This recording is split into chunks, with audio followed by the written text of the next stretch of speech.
to the Conversations with Ms. Jones. Today, joining the conversation is Marvin Cotton, newly exonerated Marvin Cotton. Marvin Cotton was actually convicted for life without parole, and he spent 20 years incarcerated for a crime he did not commit. Let's welcome Marvin Cotton to the stage. How you doing, Tracy? I'm good. How are you? I'm excellent. I know you are. Thank God. Thank God. I have a 20-year-old daughter who was born when he was wrongfully incarcerated. So take me back to when you first were arrested for this crime you didn't commit. Did you at that point think that justice is going to get me out of this? Absolutely. When you find yourself in a situation like this, at every stage you think that it's going to be over. Right. So literally at every stage, I thought it would be over. Well, give it a day. Right. Give it 2 days. Give it 3 days. Right. And then it turned from day after day to the next hearing. This would be over. Till fighting a trial, and then the next appeal, then it'll be over. Right. Rabbit hole. Absolutely. Wow. Before they found you guilty, did you think that everything was going in your favor for you to be found innocent, or did you think that it was not going that way and it looked dim? Well, I never thought that it looked dim. Okay. To me, it always looked like I would be going home at the very next opportunity that things can be resolved. So it never looked bad. Wow.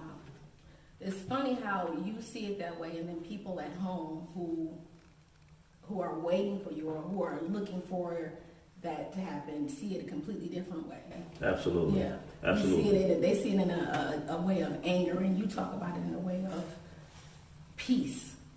Which is amazing. Well, I found peace. I'm sure. But a lot of times, I'm more connected to the facts than the people that support me. And a lot of times the people that support me, they're supporting me from an emotional standpoint, which is very important, and not necessarily from a let me find out a factual basis and throw my support button in that way as well. So a lot of people, when you're going against the system has been around since the beginning of this country. Right.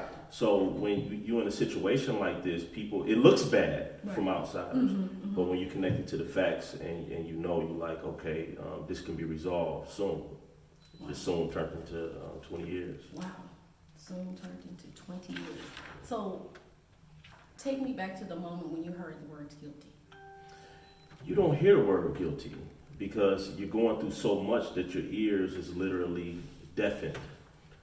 So you really find out what the jury said by the reactions of everybody else. But somebody standing in, my position, you don't hear the words guilty at all. All you hear is your own heartbeat in your ears.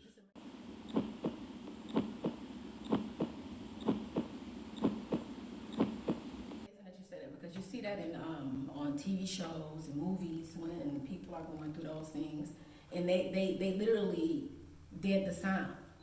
When they're doing those things in TV shows and movies. Absolutely. So that's real. Absolutely.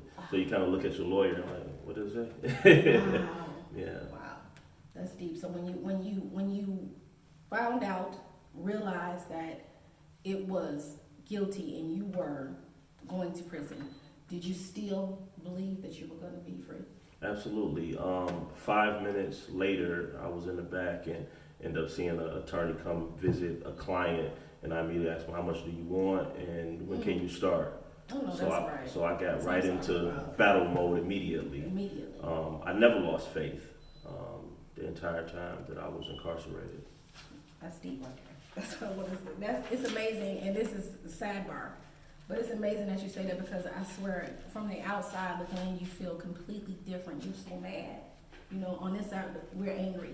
Right. Like, let him the hell out of there. Right. And you in there working immediately. You don't have time to be angry. angry. And it makes sense. Because all the angry guys are still in there. There you go. They got sidetracked. There you go. I understand that. All right. So let's talk about the dedication since we're on that subject. It has been estimated that between 2.3 and 5% of all U.S. prisoners are innocent, with the number of incarcerated Americans being approximately 2.4 million by that estimate, as many as 120,000 are wrongfully convicted. When you say 2.4%, a lot of people, you don't think, oh, that's not a lot, even though one is too many. Right. But when you say 120,000 people, which I still think it's probably triple that, but when you think about that factor and that many people in prison, and how many times are they exonerated? Right. How did you keep your faith, the dedication to fight? What made you continue? My daughter, you spoke about your daughter. My daughter was 2.5 when I was arrested. And just having to get back to her, having to get out of prison, the obstacles that I had to go through in order to get back to my daughter, get back to my family, get back to my loved ones, that's motivation enough. Right. But everybody has those things to get back to. Right. But I focused on building myself. I focused on making myself worthy for the fight that I was in. There you go. Worthy. When you say worthy for the fight that you was in, how do you make yourself worthy, or what is your mindset to where I have to be at a certain point? I have to do certain things in order for me to be worthy of this. When you look at the criminal justice system, everybody that works in the criminal justice system, they went to school. They became lawyers.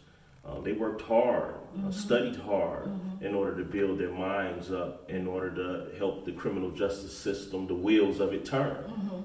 And when you find yourself unjustly caught in that type of wheel, you have to build yourself up in order to be able to fight that fight. Because everybody that's on the other side is educated. Right. Whether good, bad, and ugly, they all educated and they sharp, and they wouldn't have those jobs if they wasn't smart. Absolutely. So when you make yourself worthy, you have to grow. All right. Love the answer.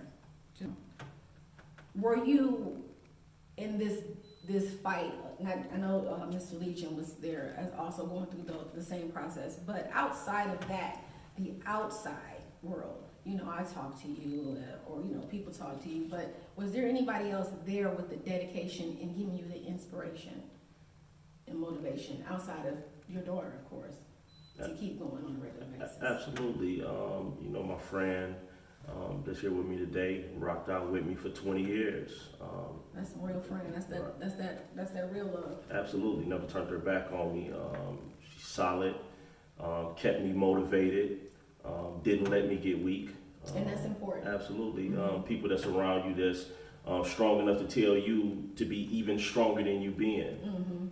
Grow even more than you growing, and that's good. You need to grow more. That's good. A lot of people need that, and to have that in the position that you were in the situation that you were in. I'm sure it was like a life sent, a God sent. Absolutely. Absolutely. All right. On October 1st, 2020, Valerie Newman, head of the CIU, agreed to vacate Marvin Cotton and Mr. Legion's convictions, and the charges were dismissed. Prosecutor Kim Worthy issued a statement saying that the CIU investigation discovered evidence in this case that was never turned over to the prosecutor or the defense attorney. So simply, there were a lot of factors that led to your exoneration. Yes. At that point, during this 20-year war for your freedom, what were you doing when you found out you were being released? Wow. Well, just for starters, I'm very thankful for the conviction. Valerie Newman headed the team that reopened the case and investigated, and they gave a recommendation, but it was actually Kim Worthy that had to sign off on the work that they had done, and it's really revolutionary what they're doing with the Conviction Integrity Unit. They actually have started a trend throughout the country that is following what's going on in Wayne County, so I'm very grateful for that. That's amazing. Now, when I found out like on a Sunday. So you found out early? Yeah, I found out a little earlier. That some things was happening. Absolutely. I was pretty numb. You don't know how fatigued you are. Right. Until after the fight. Then you start to feel your knees weak. Like, whoa, I didn't know I was carrying so much weight. Wow. Yeah, so like I said, I never lost faith, but I had been in fight mode for so long that when the fight is over, you just don't snap out of fight mode like that. Right. So I actually didn't start to experience it until I went to court that Thursday, and when I heard the judge enter the order into the court, that was the first feeling. Was it quiet then, or you heard that? Yeah, I definitely heard that. Okay. Yeah, Wow. it's different. Yeah. Wow, that's amazing. Now, so you found out on Sunday. Thursday, the judge said it. Now, did you leave immediately? Yes, the judge, when she gave her order, she said that it's to take immediate effect. So literally like 2 hours from her order, I was walking across the parking lot. Wow. Yeah. That's yeah, amazing. Yeah, my mother and my daughter was out there waiting on me. That is so I great. would have footage of it, but my daughter didn't take nothing but my feet. Like, She was too excited. yeah, that's all she got was my feet. That's all right. She got as long as she got something, that's an amazing thing. All right. So the next question is the resurrection of freedom. When I say resurrection, it's because to me it's literally a resurrection of your freedom. You may not feel that way, but that's just me on the outside looking in. But speaking of that, when you walked out, you said you walked across the parking lot and you saw your daughter and your mom. The first breath air, that fresh air, that's freedom air. Please tell me what was going through your mind. It's always dramatic when you literally walking from confinement to literally taking one step or a threshold that represents freedom. I actually like the word resurrection that you use because you're going from a dead environment that lacks life into a world where you can actually live a life and build a life and experience a life. So it is a resurrection. I hugged my mother and my daughter immediately. I told her, I said, let's get in the car and let's go. I know that's right. We'll talk later. Right, and that's what I told her. I whispered in her ear, I said, let's get in the car and go. Wow, that's deep. Get in the car and go. So you just wanted to get out of there immediately. Immediately. Just in case somebody changed their mind. So we're going to jump into visions. Lots of people do vision boards. I've seen this so many times that I've never done it. But I will say 2020 taught me that you should, one, do vision boards. Two, appreciate every moment. And I think vision boards set you up for appreciation. So I'm definitely planning on doing one this year. I would like to know what's on your 2021 vision board. I haven't thought about that, but I will say that I always envisioned myself out of prison the entire time that I was in prison. Well, your vision is here, huh? Absolutely. So I can appreciate a vision board, but on my vision board, I would say that it would wrap up all of the things that I need to accomplish. I want to help people. I want to help people that's similarly situated as myself. I want to build a life for myself. I want to be a productive citizen and build a family for myself. So all of that would be on my vision board. Traveling would be on my vision board. You know, traveling is like the opposite of being incarcerated. You know, when you're locked up, you're locked up. You're locked up. You're locked in. But the ability to be able to travel when you want to. The exact opposite. It's the exact opposite. It represents freedom. Traveling. Absolutely. It represents the exact opposite. So on my vision board would probably be a lot of airplanes and some clothes, you know, family. Yeah, I try to stay clean. I see you. I see you. So on my vision board would be all the things I need to accomplish and helping people and building a life. So when you say planes, travel, where would you like to go? Like, where is your ultimate, this is my bucket list vacation? Dubai. Yeah, yes. Dubai is like... I just had it, my friend just came back from there. Wow. Those buildings with the backdrop, the sand and all of that, I gotta go. All right, so you think you're trying to hit there in 2021? That's a possibility. The city council members presented us with the Spirit of Detroit Award about a month ago, pretty much acknowledging the struggle that we've been through, an apology, if you will, for something that they themselves wasn't responsible for, but apologizing and acknowledging acknowledging the pain that we had been through and the fight that it took in order to be free. So it is a beautiful award. It's like one of the highest awards that the Detroit City Council can actually put a resolution in to give to anyone. Oh, so wow. it's definitely a blessing to have received. Well, congratulations. You deserve the spirit of Detroit. You deserve to be free. You deserve everything that your heart desires. And I'm sure that the Lord is going to bless them with you. Yeah.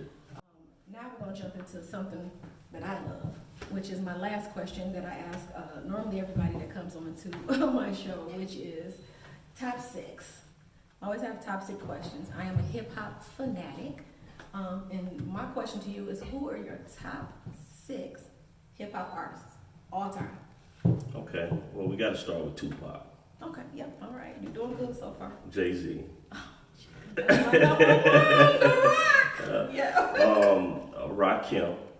That's my number 2. Let me see. T.I. Listen, I don't even know each other. That's why I like him. Listen, T.I. is definitely in there. I got to put Eminem in there. Do you? Because he helped revolutionize the rap game. Okay. In his era, Yeah. he took it to a whole I new agree. level. He was definitely phenomenal. Absolutely. Mm-hmm. And Nas. Okay. All right. I'm liking your list. I'm liking your Absolutely. list. M wouldn't have been on my list, but. Now, it's a few more Yeah. that could have been in there. Yeah. Who's some alternates? Well, I measured it by the effect that they had on the culture. And how they elevated the rap game and helped take it, just keep it growing to another level. I would have put Nicki Minaj on there. I actually. agree. It just wasn't. I think Lil' Kim. Well, Nicki Minaj, she demonstrated. She demonstrated. She's actually Lil' Kim. She demonstrated that a woman can go into the rap game and battle it out and win against the men. I agree. Other women have done that. Oh yeah, but it was a Nicki different time. Minaj, she I took agree. it to a whole and it was a other different level. time for her. I Absolutely. agree. And she's definitely, I'm definitely a fan of Nicki's. No doubt. Not the latest Nicki, but the regular Nicki I am. But I say Lil' Kim. The regular Nicki. Yeah, the Nicki before she started hating Cardi, Nicki. She was the shit before she started hating Cardi. And You done took sides. Huh? Yeah, no, I like them both. I love them both. I just hate for our sisters to be fighting when they can Right. They can be making albums together. Absolutely. That's all. But yeah, great list. My top 6 would definitely have the majority of those. The only person who would have been in there is M. Not that I don't think he's a great rapper. Just not a big fan. He always be talking the crazy stuff. So. True. Yeah, but people love him because of that stuff. So I respect. And he's a Detroit native. Yes, and I'm gonna let you keep him on there because he's Detroit. That's the reason why. Detroit love. We're gonna let him stay on the list. All right. So my last and final question is: you already answered part of it earlier, but when I said I was doing this interview, I had people in my DMs asking, "Is he single?" I know you're not, but I'm gonna go ahead and let you say it. Well, actually, I'm not in a relationship. I'm focused, and that's what it is. Here it is. Yeah. All right, no problem. So listen, we're not trying to check for y'all right now. That's the answer. So respect it, and it is what it is. I appreciate you talking to me.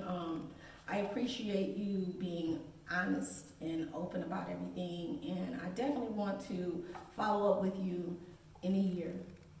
We're gonna sit down and have another conversation just to see where we've moved to, both of us. Absolutely. In life. And I look forward to your story being on somebody's big screen one day. It deserves to be. Hopefully I have you could get a little writing job on the set, but if it does, I'm honest though, I really, really look forward to seeing that. Stories like this deserve to be told. I think it's not just a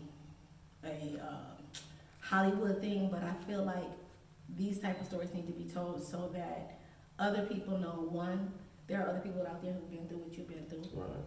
2, there are places and people that you can go out to get help to get out of these situations. And 3, it shows the dedication, the motivation, and the struggle. Absolutely. I appreciate you. Thank you, Tracy. Thank you for joining the conversation.